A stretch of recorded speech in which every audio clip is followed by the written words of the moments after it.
my name's Anina and I like to talk about books. Today I'm going to be talking about all the books I brought with me to read while I'm here in Qatar. I know the books are a bit more expensive here, so I didn't want to be buying any books while I was here, and I also already have so many books at home that I wanted to be making my way through books I already own. I don't think I'm going to get through all of them while I'm here, but I wanted to have more books than I needed than to kind of be here and not have enough. So I have bought a stupid amount of books. So I suspect these are the books that I'm probably planning on getting through before the end of the year. So this could be like an end of year TBR, but I don't know if I'll finish all of them by then, but we can always keep our fingers crossed. So you can see them all behind me in the shelf. So I'm going to be going through them in the order in which I intend to read them. So the first book I have is Cory Doctorow's Down and Out in the Magic Kingdom.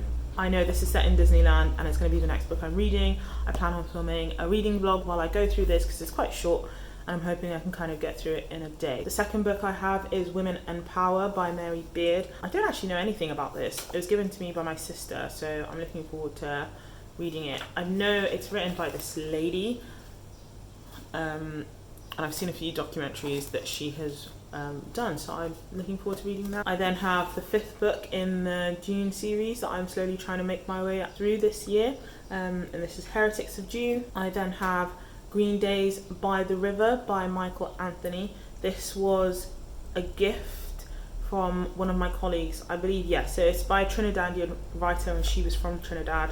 And again, it's a very short book, so I think it shouldn't take me too long to read. I then have this book. I'm going to give this a bit more time. So this is The Arrival by Shaun Tan. I have already read this, but I read it really quickly the day I bought it. And I really want to take my time and just kind of appreciate it. So it is a silent graphic novel. And his artwork is amazing, and although it's complete, there's no words in it at all, it does just allow you to reflect so much on what it's like to be an immigrant living in a different country where you don't necessarily understand the language or the customs or the food or what anything looks like, and he manages to convey that feeling just in the images within this book. You can kind of see the artwork on the front, and the artwork on the inside is beautiful. Let me just find a page to show you. I'll find a full page spread that you can have a look at. So that's kind of an example of one of the spreads on the inside. So I just want to take my time and just kind of look through this again. So I did bring it with me. The next book is The Midnight Library by Matt Haig. I still don't know much about this, but I've been hearing a lot of mixed reviews, so I'm not too sure how I'm going to find it. Initially I thought I was going to really enjoy it because I was hearing lots of great things about it, but more recently I've been hearing a bit more negative reviews where people haven't enjoyed it quite as much, and it sounds like it might be different from what I was expecting. Also Human, The Inner Lives of Doctors by Caroline Elton. So I don't think I've mentioned on the channel before, but I am a doctor. This was recommended to me by my dad. I don't actually know too much about it, but I think it's supposed to be, so let's see. Yeah, so it's written by a psychologist who has been helping doctors, and as someone who's been feeling quite burnt out, and part of the reason why I'm taking a break from working at the moment, I think it might be helpful. Where the Forest Meets the Stars by Glendi Vendera. I don't remember much about this one. I haven't read it yet, obviously, so I don't remember anything about it, but as in I can't remember what it's about. I then have The City of Dreaming Books by Walter Moers. I've read two of his books already, so I've read Rumo and I've read, I think, The 13 and a Half Lives of Captain Blue Bear. I think that's the name of the book. And I really enjoy his writing. It's very whimsical and they're usually illustrated, and I think this is also, yeah, it's got some illustrations in as well. So I think it's a chunky one, but I think I'm going to enjoy reading this. I then have Grief is the Thing with Feathers by Max Porter.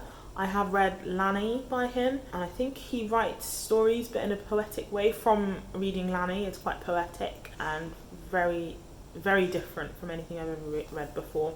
So I think this is going to be really interesting. It's nice and slim, so I think it will probably only something I can read in one sitting. So With the End in Mind by Katherine Mannix. This is a book on palliative care and how to provide better end-of-life care for patients, from my understanding. Again, it's one I borrowed from my dad. The next book I have is Celestial Bodies by Joker Alecharthy. I just love the title and I love the cover of this book. It won the Man Booker Prize in 2019. From reading the blurb, it's not the kind of book I would normally read, but I just think I'm going to enjoy it. I don't know why. I've had a good feeling about this since I first came across it. It's set in Oman. It is translated from Arabic into English, and so I think it'll be really good. I even bought a copy for my friend without having read it. That's how good I feel about this. I then have Drive Your Plough Over the Bones of the Dead. I don't know how to say the author's last name, but she's called Olga. I'll just leave that there so you can see. Again, this is a translated book from Polish into English, so it sounds a bit bizarre, and I think it's going to be a bit of a strange read. Man's Search for Meaning by Viktor Frankl. This was recommended to me by my mum and my dad. It's a very well-known book. It's the reflections of a Holocaust survivor after having spent time in some of the camps in Germany during the Second World War. Moon Tiger by Penelope Lively. So this is one where I just found as I was browsing the shelves in Waterstones. I just love the cover of the lady who looks quite depressed and sad on the front, and I think it's a very strange title. I believe it's about an author who is reflecting on her life as she's dying. I then have the final book from the June series, The Body Keeps the Score by Bessel van der Kolk. This is about trauma and how it affects the body, and also kind of travels through generations, I believe. I have The Enchanted April by Elizabeth von Arnim. I think this is another book that was written in the 1920s. Yeah, so published in 1922, and it just sounds like it's going to be a really happy, whimsical book. It's set in Italy, where 3 women go on holiday to this same house together. I love these Penguin modern classic covers. A lot of them are just so beautiful, and I love that kind of strange teal colour. We have Dark Satellites by Clemens Meyer. This is translated as well from German. I believe it's a collection of short stories. Bright orange cover. We've got Explaining Humans by Dr. Camilla Pang, and I believe, so she's autistic. The author is autistic, and this is her observations on human relationships from kind of a different perspective. So the last 3 books are books that I didn't initially have when I was packing my bag. So these are 3 books that weren't on my pre-packing list, as it were. So first of all, I have 2 books that I found at the airport when I was coming to Qatar. I'd had a bit of a stressful time just trying to get through with all the new restrictions in place, and was feeling very stressed, essentially, by the time I got through security. And I love books, and I went into the W.H. Smith there. They had a 2-for-1 on, and you know what? I broke, and I bought 2 books there. So the first one that I got while I was at the airport is The Disappearance of Stephanie Mailer by Yoel Dicker. So my brother and I have read what's it called?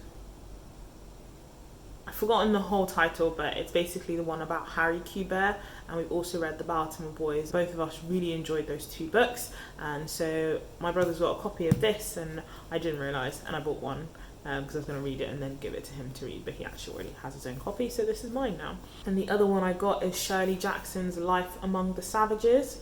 This is her memoir on what it was like being a mother, I believe. I haven't actually read any of her novels. I know she writes more horror books. I do have one of her books on my shelf back at home, which I'm planning on reading, but I don't think I'll be getting to it anytime soon. But I thought this one might be quite interesting to read before going into her actual books, to know a bit more about her life. And then this book is my mum's book, so I do need to try and read it before I leave, which is The God of Small Things by Arundhati Roy. I've heard a lot of really good things about this book, and I think I'm going to really enjoy it, but I don't know if I'm going to get to it because it is right at the bottom of my pile. I'll see if my mum will let me take it back to the UK with me. I don't think she's read it yet, and I think she probably wouldn't mind if I borrowed it on a longer term basis, but we'll ask her. I'll let you know what she says after.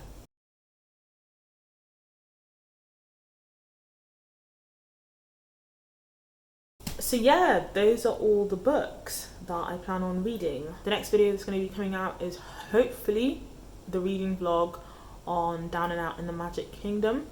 I've never filmed a reading vlog before, so I'm gonna see how that logistically works. It may be that I have nothing to say as I'm reading, and it you know, and that video never happens, but that's the plan.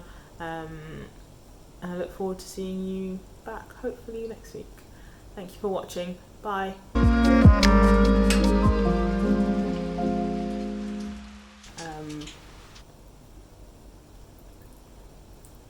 So I suspect this is probably, these are, the second book I have is Mary, but I've heard, ooh, I just dropped it.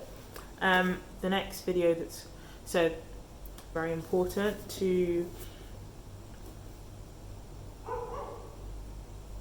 dog barking.